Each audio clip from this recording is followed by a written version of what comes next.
What is up, guys? I'm sorry for not doing this part 2 sooner, but as I was making it, well, it just didn't really seem that useful, so instead I wanted to try the new jungle out and talk about which item is good for when and what you should actually be buying in your games. So in this video, we'll go through what the new items are and what the enchantments are, and then actually which ones you want to buy in your games. So first things first, let's talk about the jungle items, and they all build from the machete that you're going to get on your very first buy. Now the first one is Poacher's Knife, so you can smite and kill a large monster in the enemy jungle, and when you do, your smite CD is halved, you get bonus gold and movement speed. So this item is for counter jungling, and counter jungling in this patch is actually pretty strong because the timers on the respawns of the camps are actually pretty high. You've seen a lot of people right now have this complaint that when the lanes take your jungle, then it actually hurts you quite a lot because the timers are so long. Well, it's pretty much the same thing when you counter jungle, right? You're getting hurt even more because you have to then go back and clear that camp and then wait the time for it to respawn. The second one is Skirmisher's Saber, and this is one of two of them that you can actually cast your smite on enemy champions. So on this one, it marks them, you deal bonus true damage to that target, you have vision of them, and you reduce their damage to you by 20%. Now this is really good for auto attacking champions, and it's great for 1v1 fights or duels because of the reduced damage and increased damage you do to them. It's especially good with attack speed as well, so for people like Udyr, Warwick, Master Yi, and I'm going to come on to that a little bit later. The third one is Stalker's Blade, and this is the other one that you can smite champions with. As opposed to the Saber, this actually deals true damage as a nuke and then reduces movement speed by 50% for 2 seconds.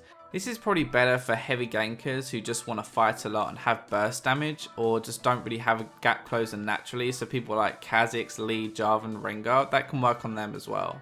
Now the final one, and the reason I've left this till last is because I think this is the best one, and I'll come on to that in a second, is the Ranger's Trailblazer. So it reduces the cooldown of your smite becomes AoE and stuns for 1.5 seconds. It also restores 15% of your missing health and mana.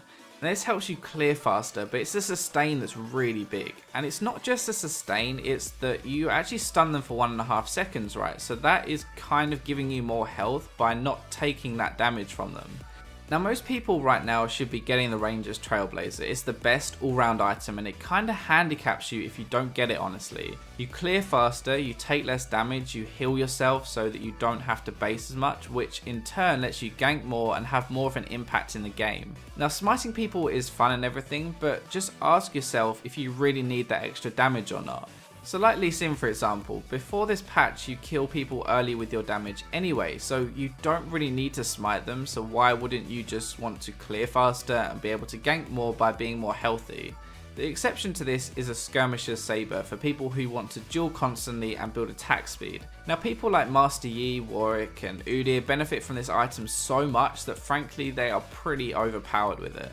The mark lasts for a flat 6 seconds. Now what that means is that the more attack speed you have, the more attacks you get in during that time and the more bonus damage you're going to do. So that's why the combination of this, the Devourer enchantment which gives you attack speed, and any other attack speed items makes it stupidly strong. So let's move on to the jungle enchantments, and two of these are very obvious, and that's the warrior and the magus ones. Now the warrior one is obviously for warriors, basically for anyone who wants to do AD damage. It gives you AD, cooldown reduction and armor pen, which is kind of like a mini brutalizer, and it's actually really good synergy with a brutalizer as well.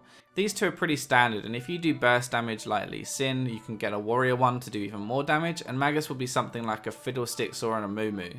Now let's talk about Juggernaut very quickly because it's not really used right now, but it's actually pretty good and it's pretty flexible too. Anyone looking at this can obviously tell it's built for tanks, but what happens if you get behind in a game? Now the good thing that I found in my games is that if I get behind on someone like Vi or Lee Sin, then I can actually build this Juggernaut enchantment to get tanky no matter what I've already built. Now the tenacity on it as well lets you go Moby boots and gank a lot as a utility jungler, so people like Nautilus, Rammus, and actually even people like Lee Sin, as I've said before, if they get behind can benefit from this. The final one is the Devourer, and this is obviously the big talking point because it's so strong with people that are dominating solo queue right now. Now this is the one that makes Warwick, Master Yi and Udyr be so good in this patch. It does a huge amount of damage, it grants good attack speed, and you'll clear the jungle insanely quickly, meaning that more stacks during the game, and that means more damage. So just very quickly as a recap then, you want to be getting Ranger's Trailblazer on pretty much every jungler right now because of the sustain and the clear that it gives you so you can gank more. When it comes to enchantments, there isn't really a wrong answer. You want to get Juggernaut if you want to go tanky, Warrior if you want to do more AD burst damage, Magus if you want to do more AP, and Devourer if you're an attack speed champion. So I hope you guys enjoyed the video and I hope it was worth the wait. I do apologize for making you guys wait a couple of days for part 2, but I don't really see the point of putting out a video that is subpar when I can wait a little bit and give you something so much more useful. If you enjoyed the video, make sure you like it and I'll catch you next time. All the rumors, we